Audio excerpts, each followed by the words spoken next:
Hello students, this is Rajiv and you are learning on AIMS Academy. So now we are going to discuss introduction of exercise 8.2 and this is one of the most important video of this chapter because ये वाली जो आप video देखेंगे इसमें जो values हैं वो इस चैप्टर में तो यूज होंगी ही होंगी, साथ में आपके नाइन्थ चैप्टर जो है एप्लीकेशंस ऑफ ट्रिग्नोमेट्री उसमें हर एक क्वेश्चन में ये वैल्यूज यूज होती हैं, साथ के साथ आपको ये 11th में भी सारी वैल्यूज यूज करनी पड़ेंगी। तो इसको आपको इस माइंडसेट से करना है कि आपको इस चैप्टर के लिए तो ये याद करनी ही है, 9th क्लास में भी काम आएंगी और 11th क्लास में भी याद आएंगी। अच्छा, आज का टॉपिक हमारा क्या है? Trigonometric ratios of some specific angles. देखिए एंगल्स तो बहुत सारे हो सकते हैं, 0 degree, 1 degree, 10 degree, 15 degree, but हमें कुछ स्पेसिफिक एंगल्स के बारे में ही पढ़ना है बिकॉज उनकी वैल्यूज बहुत इजी होती हैं। ठीक है, अब वो स्पेसिफिक एंगल्स कौन से हैं जरा उस पर फोकस करते हैं। 0 डिग्री के बारे में हमें पढ़ना है, 30 डिग्री के बारे में हमें पढ़ना है, 45 डिग्री के बारे में पढ़ना है, 60 एंड 90 डिग्री के बारे में पढ़ना है। ठीक है, अच्छा इसी के ऊपर एक क्वेश्चन आता है कि सपोज फाइंड साइन 45 ज्योमेट्रिकली। इसका मतलब यह है कि अब जो मैं आपको डेरिवेशन कराने वाला हूं वही आपको डेरिवेशन उस क्वेश्चन में करनी होती है। कुछ बच्चे गलती क्या करते हैं, साइन 45 की वैल्यू उन्हें याद होती है और वो वैल्यू लिख कर आ जाते हैं। वैल्यू लिखनी नहीं है, आपको डिराइव करनी है, आपको प्रूव करनी है। तो मैं क्या करूंगा, मैं सारी वैल्यूज आपको प्रूव करके दिखाऊंगा, तो बहुत ध्यान से सुनना है और समझना है। सबसे पहले हम बात करेंगे 45 डिग्री की। तो 45 हम sine 45, cos 45, tan 45, cosec और कॉट, सारी 45 की वैल्यूज हम लिख लेंगे। ठीक है, अच्छा ये टेबल आपको लर्न भी करनी है, उसके लिए मैं आपको इसकी शॉर्ट ट्रिक भी बताऊंगा कि किस तरीके से आप इसको लर्न कर सकते हैं। तो सबसे पहला जो है ट्रिग्नोमेट्रिक रेशियोज, क्या है topic? Trigonometric ratios of 45 degree. Okay, तो ट्रिगोनोमेट्रिक रेशियोज ऑफ 45 डिग्री। ठीक है, 45 डिग्री के बारे में बात करते हैं। अच्छा क्या कर सकते हैं हम, आप क्या कीजिए, एक राइट एंगल ट्राइंगल बनाइए, राइट एंगल ट्राइंगल। और कैसा राइट एंगल ट्राइंगल? एक आइसोसेलेस राइट एंगल ट्राइंगल बनाइए। आइसोसेलेस क्यों? क्योंकि जब आइसोसेलेस होगा तभी ये वाले एंगल 45 डिग्री एंड 45 डिग्री के होंगे। Is that clear? अच्छा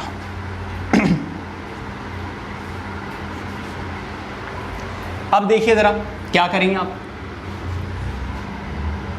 in triangle ABC angle B कितना है? 90 डिग्री। एंगल B कितना है? 90 डिग्री। ठीक है, अब आप क्या कीजिए, यहां पर इस साइड को आप लेट कर लीजिए X या फिर A, जो आपका मन करे वो लेट कर लीजिए। देखिए ये दोनों, ये एक आइसोसेलेस ट्राइंगल है तो इसकी ये वाली साइड्स क्या होंगी? सेम होंगी। तो अगर ये A है तो ये भी क्या हो जाएगी? A। तो क्या हम पाइथागोरस थ्योरम यूज करके AC की वैल्यू निकाल सकते हैं? बिल्कुल निकाल सकते हैं। तो by Pythagoras theorem, Pythagoras theorem क्या कहती है भाई? हाइपोटेनुस का square is equal to perpendicular का स्क्वायर प्लस बेस का स्क्वायर। हाइपोटेनुस क्या है भाई?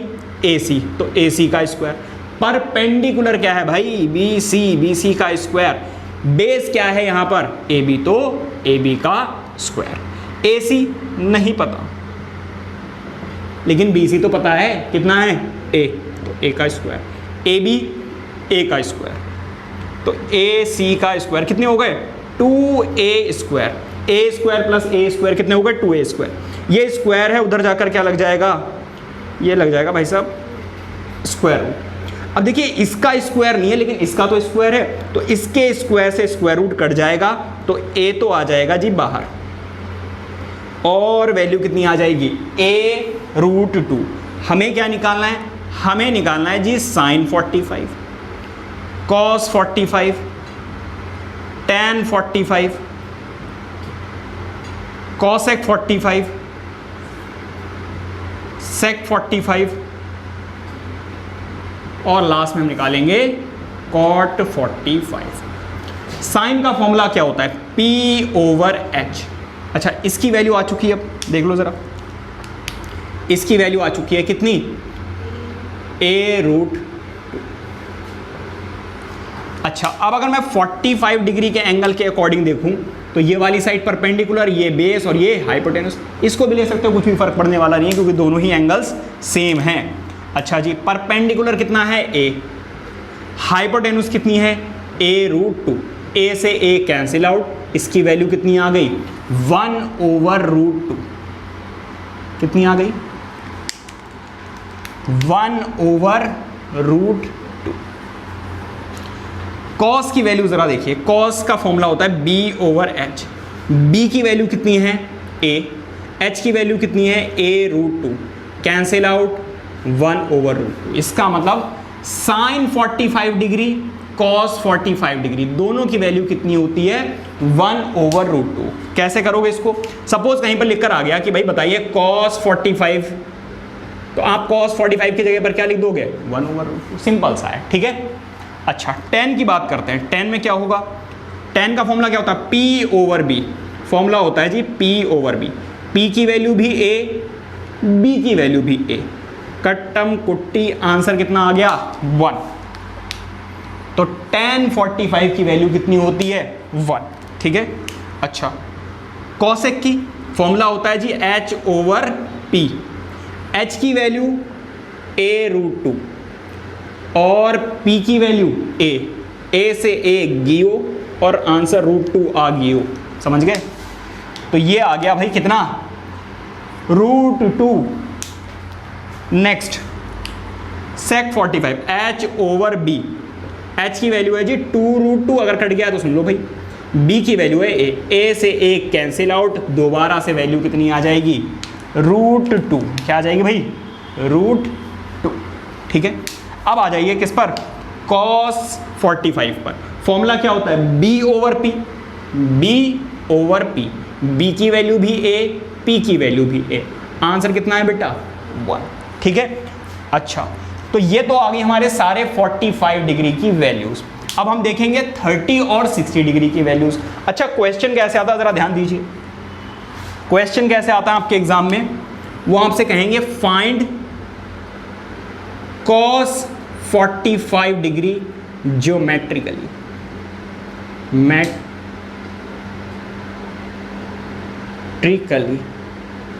इस तरीके से फाइंड cos 45 ज्योमेट्रिकली।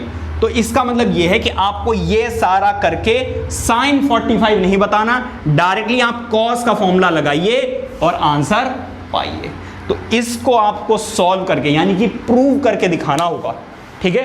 तो आई होप के समझ में आ गया होगा कि 45 डिग्री की वैल्यूज आप कैसे कैलकुलेट करते हैं। आपको कैलकुलेट करना भी आना चाहिए और साथ के साथ आपको लर्न भी करनी पड़ेंगी, बिकॉज कई सारे ऐसे क्वेश्चंस आएंगे जिसमें डायरेक्टली वैल्यूज आपको पुट करके मैथमेटिकली सॉल्व करना है, ठीक है। ये नोट कीजिए। आइए देखते हैं trigonometric ratios of 30 degree and 60 degree. आइए बात करते हैं trigonometric ratios of 30 degree and 60 degree. तो सारी 30 डिग्री की वैल्यूज निकालूंगा मैं और 60 डिग्री की, और ये क्वेश्चन आपके एग्जाम्स में भी पूछा जा सकता है। सपोज वो आपसे पूछ लेंगे find the value of cosec 30 geometrically का मतलब है अब आपको डिराइव करना पड़ेगा, प्रूव करना पड़ेगा, ठीक है। तो सबसे पहले आप क्या कीजिए, 60 डिग्री एंगल किस में आता है भाई, 60 डिग्री आता है इक्विलैटरल ट्राइंगल में। क्या आता है बेटा, इक्विलैटरल ट्राइंगल। तो let's say A, B and C एक इक्विलैटरल ट्राइंगल है। अगर ये एक इक्विलैटरल ट्राइंगल है तो इसकी सारी की सारी साइड्स जो हैं वो क्या होंगी, सेम होंगी।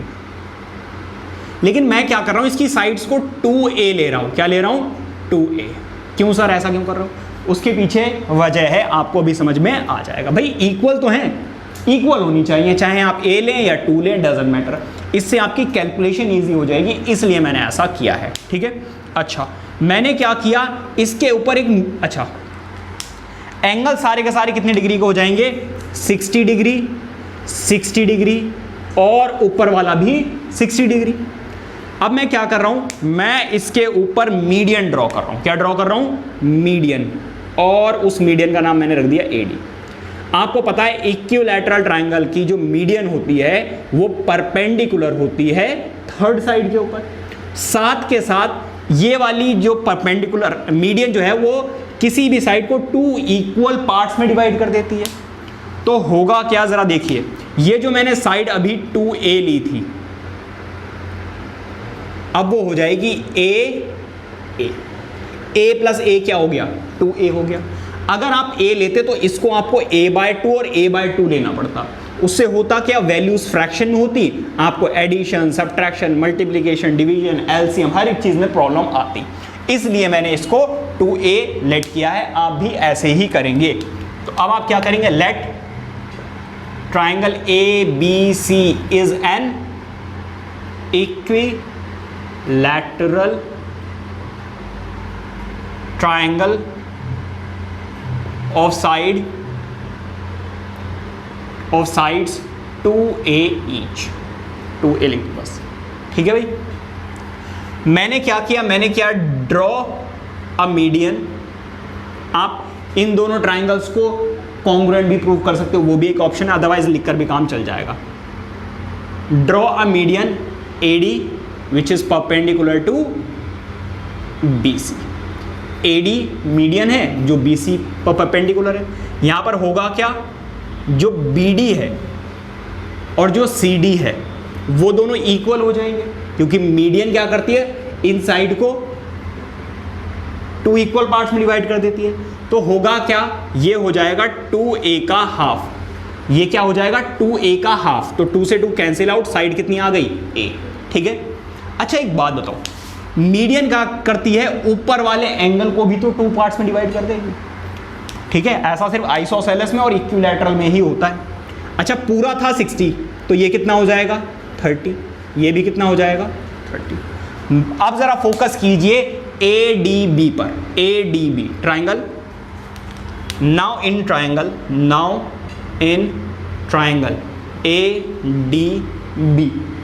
ADB पे जरा फोकस कीजिए।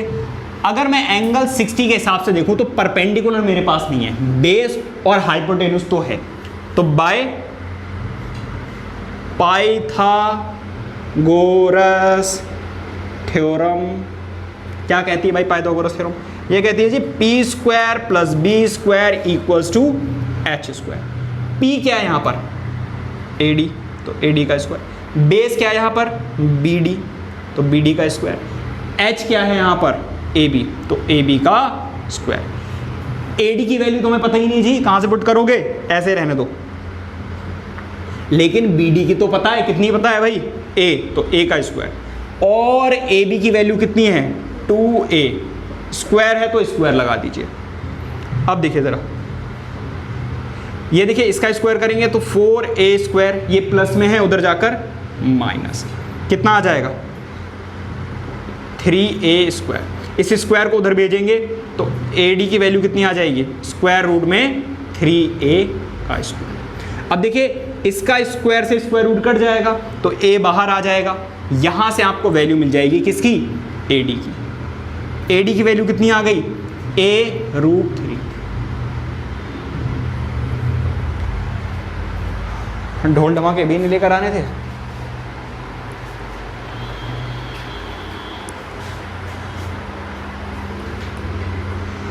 अच्छा अब क्या करना है भाई, आपके पास AD आ गया है, ठीक है।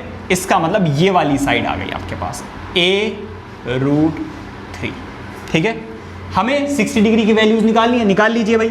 हमें क्या निकालना भाई, sin 60, cos 60, tan 60, साथ में निकालेंगे हम किसकी, यहीं पे निकाल लेते हैं भाई, cosec 60 और फिर sec 60। फॉर्मूला क्या होता है जी, P/H। P की वैल्यू देखिए 60 के अकॉर्डिंग, देखिए परपेंडिकुलर है आपका A√3 ओवर ये कितना है 2A, तो A से A कैंसिल आउट, कितना आ गया √3/2, क्या आ गया √3, 60 बोल रहा है ना, 60 है, √3/2, ठीक है। cos 60 होता है जी B/H। B की वैल्यू है A, h की वैल्यू है 2a, a से a गियो और आंसर 1/2 आ गई हो, 1/2, ठीक है, cos 4। अब आ जाइए जी tan पे, p/b, p कितना है जी, p है a√3 और बेस कितना है a, कैंसिल आउट। तो tan 60 की वैल्यू कितनी होती है, √3। cos 60 कितना होता है भाई, फॉर्मूला होता है h/b, या फिर सीधी सी बात है साइन का उल्टा कर दो। h की वैल्यू है कितनी, h की वैल्यू है 2a और इसकी a√3, a से a कैंसिल आउट, वैल्यू क्या आ गई 2/√3, ठीक है। सेक देखिए ये h/p होना चाहिए भाई, सॉरी h/p, h/p, अच्छा वैल्यू बिल्कुल सही पुट की है बाय मिस्टेक भी। h की वैल्यू कितनी है 2a, b की वैल्यू कितनी है, अगर भाई नीचे का कट गया है तो सुन लीजिए 2a/a, a से a कैंसिल आउट, आंसर कितना आ गया 2। लास्ट बचा है हमारे पास क्या, cot 60, क्या बचा है जी, cot 60। फॉर्मूला होता है जी b/p, b कितना है a, p कितना है a√3, a से a cancel out, 1/√3 is the answer. तो cot 60 की वैल्यू होती है 1/√3। अब आ जाइए किस पर, 30 डिग्री पर, 30 डिग्री पर आ जाइए। हमें किसकी वैल्यूज बतानी है, ज़रा देखिए। हमें बतानी है जी sin 30, cos 30, tan 30। यहां पर देख लेना जी, cosec 30, फिर sec 30 और लास्ट में बतानी है हमें किसकी, cot 30 की वैल्यूज। देखो जरा ध्यान से, साइन का फॉर्मूला होता है p/h। अब जरा इसके अकॉर्डिंग देखना, इसके अकॉर्डिंग परपेंडिकुलर ये है, बेस ये है और हाइपोटेन्यूज ये है। तो जरा देखो परपेंडिकुलर की वैल्यू कितनी है a, h की वैल्यू कितनी है 2a, a से a कैंसिल आउट 1/2। तो sin 30 की वैल्यू कितनी होती है, देखो जरा sin 30 की वैल्यू होती है 1/2। cos का फॉर्मूला होता है b/h। 30 के हिसाब से देखिए परपेंडिकुलर तो ये है ना, परपेंडिकुलर ये है, तो बेस क्या होगा a√3 और h की वैल्यू कितनी है 2a, a से a कैंसिल आउट, आंसर कितना आ गया √3/2। तो cos 30 की वैल्यू होती है √3/2। अब आ जाओ जी tan 30 पर, फॉर्मूला होता है p/h। p की वैल्यू देखो जरा 30 के हिसाब से a और h की वैल्यू कितनी होती है जरा देखो 2a। p/b होता है ना फॉर्मूला, p/b। बेस कितना है a√3 कैंसिल आउट कितना आ गया 1/√3। तो tan 30 की वैल्यू होती है 1/√3। इनका उल्टा करोगे तो आपको किसकी मिल जाएंगी, cosec की। आपको पता है cosec क्या होता है, साइन का रेसिप्रोकल, या फिर फॉर्मूला भी लगा सकते हो आप h/p। h की वैल्यू कितनी है देखो जरा, h की वैल्यू h है 2a ओवर p कितना है जरा देखो a, कैंसिल आउट हो जाएगा, आंसर कितना आ जाएगा 2। तो cosec 30 की वैल्यू होती है 2। देखो जरा cos का उल्टा करोगे, आपको पता है ना sec क्या होता है, cos का रेसिप्रोकल, तो इसको उल्टा कीजिए तो 2/√3 आ जाएगा। तो sec 30 की वैल्यू होती है 2/√3।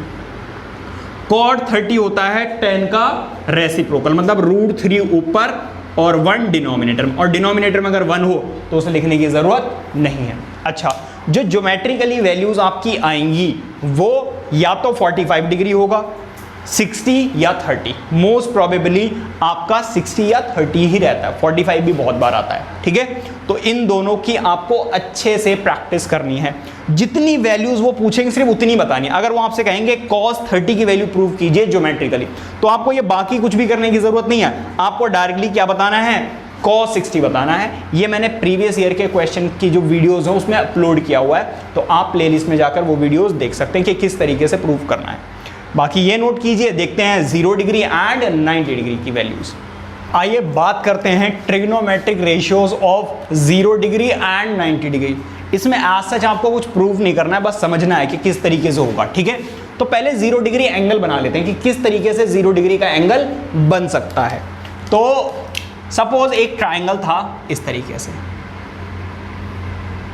ये था A, ये था B, ये था C, ये वाला एंगल है, ठीक है। मैंने क्या किया, ये वाला एंगल सपोज थोड़ी देर के लिए 60 डिग्री का था, ठीक है, थोड़ी देर के लिए मान लीजिए। अच्छा, फिर मैं अगर इसको कम करूंगा तो ये 50। फिर मैंने क्या किया, इसी सेम ट्राइंगल में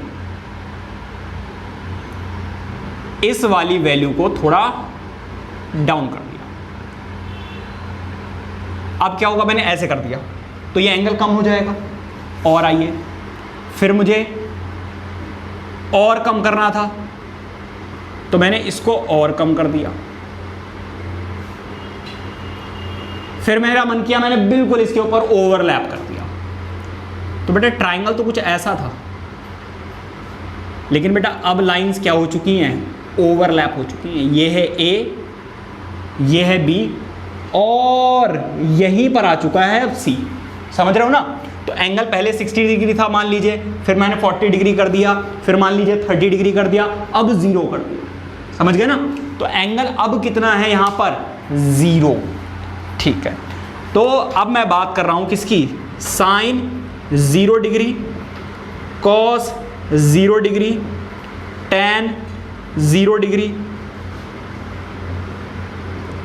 cosec 0 degree, sec 0 degree and cot 0 degree.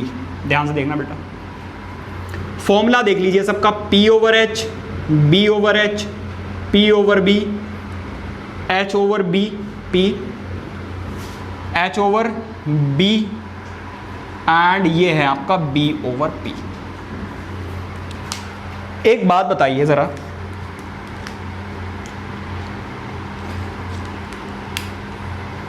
यहां पर, अब यहां पर आ जाइए, यहां पर इसका परपेंडिकुलर तो क्या हो गया है, 0। बेस क्या है इसका, AB। 0 divided by anything is always 0। तो आज से याद रखना, साइन 0 कितना होता है, 0। फिर आ जाइए कॉस 0 पे, कॉस का फॉर्मूला होता है B ओवर H।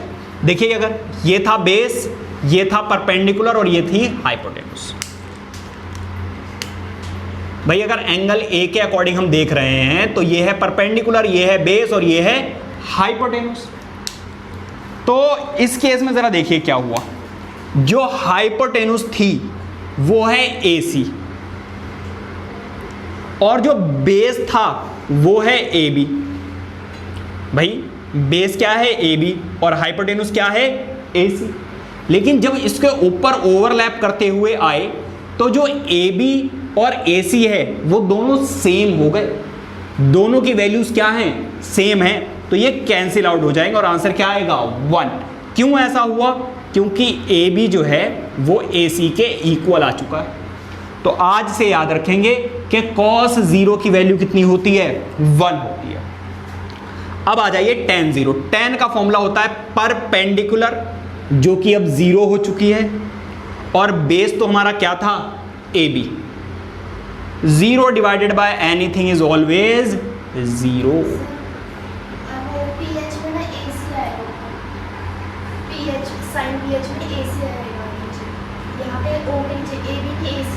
कोई बात नहीं, कोई बात नहीं, AC है। हाइपोटेन्यूज क्या है, AC, ठीक है। अब देखो इधर जरा, यहाँ पे कॉसेक की बात करते हैं। H क्या है यहाँ पर, AC, और परपेंडिकुलर क्या है यहाँ पर, परपेंडिकुलर BC। अब जरा सही से देखिए, जो BC था वो 0 हो चुका है, और अगर डिनोमिनेटर में 0 आ जाए तो आंसर नॉट डिफाइंड आ जाता है। क्या आ जाता है, नॉट डिफाइंड। तो इसका आंसर नॉट डिफाइंड होगा, ठीक है। अब आ जाइए यहां पर, H कितना है भाई, H तो है AC और बेस क्या है, AB। और अभी हमने देखा है कि AB और AC दोनों क्या हैं, सेम। और अगर सेम होते हैं तो वो कैंसिल आउट हो जाएंगे, मतलब 5 डिवाइडेड बाय 5 क्या होता है, 1। आंसर क्या आएगा, 1। अब यहां पर आ जाइए, कॉट 0, बेस क्या है यहां पर, बेस है AB, और परपेंडिकुलर क्या है, देखिए परपेंडिकुलर हो चुका है 0। भाई परपेंडिकुलर क्या था, BC, जो कि क्या हो गया है 0। आंसर क्या आएगा, नॉट डिफाइंड। तो कॉट 0 की वैल्यू क्या होती है, नॉट डिफाइंड। ठीक है, इस तरीके से सारी वैल्यूज आई, ये नोट कीजिए। अब बात करते हैं 90 डिग्री एंगल के साथ। तो 0 डिग्री तो हमने देख लिया, आइए बात करते हैं 90 डिग्री की। फिर से वही ट्राइंगल लेते हैं, फिर से वही सेम ट्राइंगल ले लेते हैं ABC, और एंगल कौन सा है, A। इसके अकॉर्डिंग ये है हमारी परपेंडिकुलर, ये है बेस, और ये है हाइपोटेन्यूस। भाई ये एंगल मान लीजिए अभी 60 डिग्री है, अगर मैं इसको और ऊपर कर दूं तो क्या होगा, एंगल बढ़ जाएगा।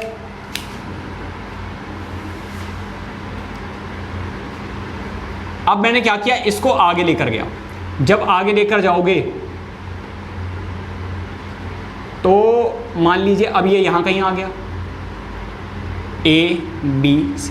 भाई एंगल कम था, मैंने इसको बढ़ा दिया, बढ़ाया तो क्या होगा कि ये वाली साइड इधर आ जाएगी। ठीक है, इसको आगे लेके जाना पड़ेगा अगर आप एंगल बढ़ाना चाहते हैं तो।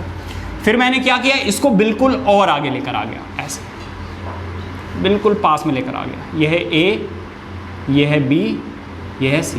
ओरिजिनल ट्राइंगल कुछ ऐसा था। अगर मैं बिल्कुल इसको इसके ऊपर लेकर आ जाऊँ, अगर 90 डिग्री बनाना चाहता हूँ, मान लीजिए अभी ये 60 डिग्री था, अब ये हो गया मान लीजिए 80 डिग्री, ये हो गया 85 डिग्री। अगर 90 चाहते हो तो बिल्कुल इसके ऊपर ओवरलैप करनी चाहिए, मतलब A और B एक के ऊपर एक आ जाएंगे, और एंगल कितने डिग्री का बन जाएगा, 90 डिग्री।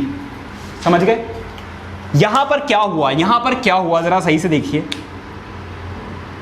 यहां पर जो बेस था AB वो तो हो गया 0, क्योंकि बिल्कुल ओवरलैप कर गया, और जो परपेंडिकुलर और हाइपोटेन्यूस थी, मतलब AC जो है वो अब किसके इक्वल आ चुका है, BC के। देखो इसके ऊपर आगे ना ओवरलैप कर गई, तो AC और BC क्या हो गए, सेम हो गए। ठीक है, अब आ जाओ, हमें क्या करना है, सारी 90 की वैल्यूज निकालनी है। किसकी, साइन 90, कॉस 90, टेन 90, कॉसेक 90, सेक 90 और कॉट 90। फॉर्मूले ऑलरेडी लिखे हुए थे मैंने। फॉर्मूला होता है जी परपेंडिकुलर ओवर हाइपोटेन्यूस, मतलब के AC। यहां पर देखिए जरा, परपेंडिकुलर और जो हाइपोटेन्यूस थी वो ओवरलैप कर चुकी है, दोनों सेम हो चुके हैं, इसलिए वैल्यू क्या आएगी, 1। तो आज से याद रखेंगे साइन 90 की वैल्यू कितनी होती है, 1। बेस देखिए, बेस तो हो चुका है जी 0।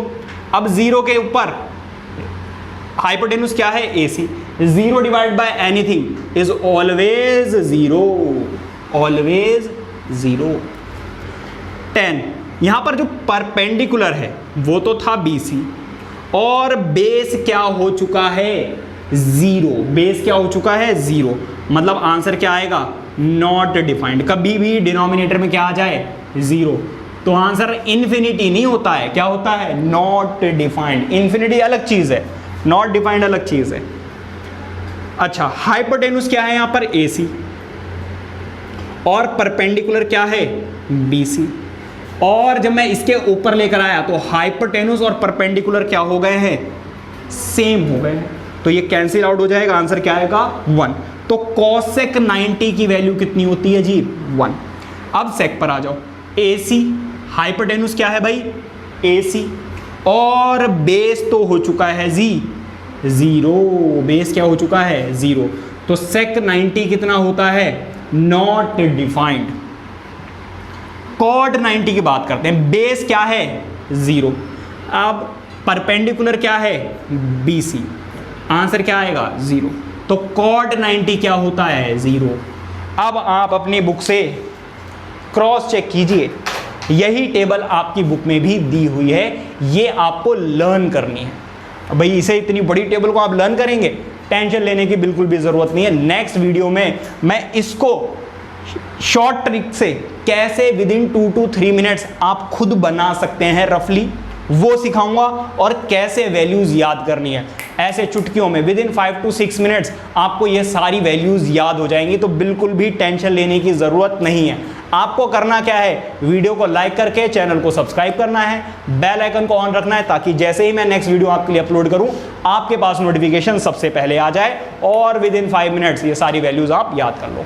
और हो सके तो अपने फ्रेंड्स के साथ भी शेयर कीजिए। मिलते हैं नेक्स्ट वीडियो में जिसमें हम इसकी शॉर्ट ट्रिक सीखेंगे और उसके बाद करेंगे इसके examples. Till then keep studying, take care, bye bye.